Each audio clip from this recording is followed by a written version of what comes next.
جو برونائى ہے یہ اس کی کیا تفصیلات ہے، کیسا ملک ہے؟ سب سے پہلے تو آپ یہ رکھیں جنوب مشرقی ایشیا میں واقع مسلم ملک ہے، اور 1 جنوری 1984 کو برطانیہ سے یہ ملک آزاد ہوا، اور 21 دسمبر 1983 اس سے 1 سال پہلے ملک کے چاروں اضلاع، خوبصورت بات یہ ہے کہ ان کے ملک کے، ہمارے ملک کے 4 صوبے تھے، ان کے 4 وہ ہیں، ٹھیک ہے، اضلاع ہے یا صوبے ہیں، ضلع کہہ لیجیے۔ ان کے جو ملک جب برطانیہ سے آزاد ہوا تھا،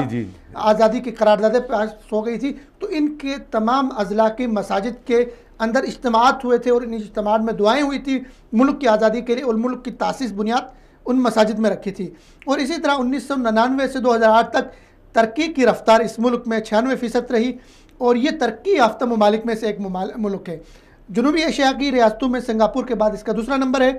فی کس قوت خرید دنیا میں 5ویں نمبر پر ہے، اور 182 ممالک میں 5ویں نمبر پہ امیر ترین ملک ہے۔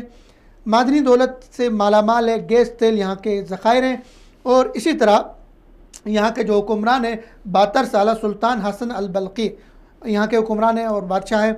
اسی طرح برونائى کی آبادی 4,20,000 نفوس پر مشتمل ہے۔ اب برونائى میں ایک قانون جو ہے پاس کیا گیا ہے، چھوٹا سا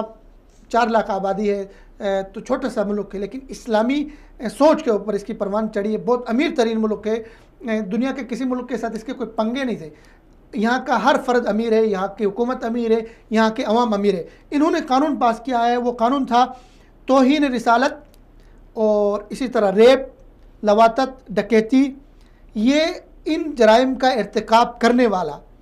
اس کو سزائے موت دی جائے گی، اور اسی طرح چوری کرنے والے کا ہاتھ کاٹا جائے گا۔ اسی طرح اسقاط حمل، جو اس کا جو اگر ارتکاب کرتا ہے ملک میں، اسے کوڑے مارے جائیں گے۔ اب اس سزا پہ اقوام متحدہ بھی بلبلا اٹھی ہے اور کہا ہے ظالمانہ اور غیر انسانی ہے، یہ اقوام متحدہ کا بیان ہے۔ امریکہ بولا ہے، مغرب سارا اس پہ بولا ہے، حالانکہ یہ ملک کے اندر، اپنے ملک کے اندر یہ ریپ، اسی طرح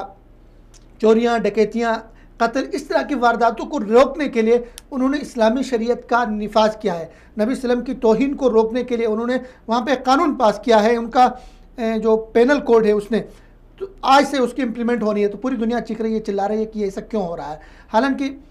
اقوام متحدہ کو یہ سوچنا چاہیے تھا کہ دوسری طرف دیکھیں کتنے لوگ ایڈز کی بیماریوں سے، اور برطانیہ، امریکہ، US سمیت کتنے مغربی ممالک میں ایڈز کی بیماریوں سے لوگ مرتے ہیں،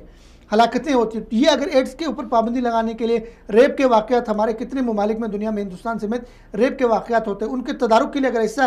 سالڈ قانون پاس کرتے تو اس میں ساتھ دینا چاہیے تھا، بجائے اس کے کہ ایک کینیڈا میں بیٹھا ہوا 40 سالہ ایڈز زدہ ایک شخص کو یہ پرموٹ کر رہے ہیں کہ جی یہ ناانصافی پر مبنی قانون ہے۔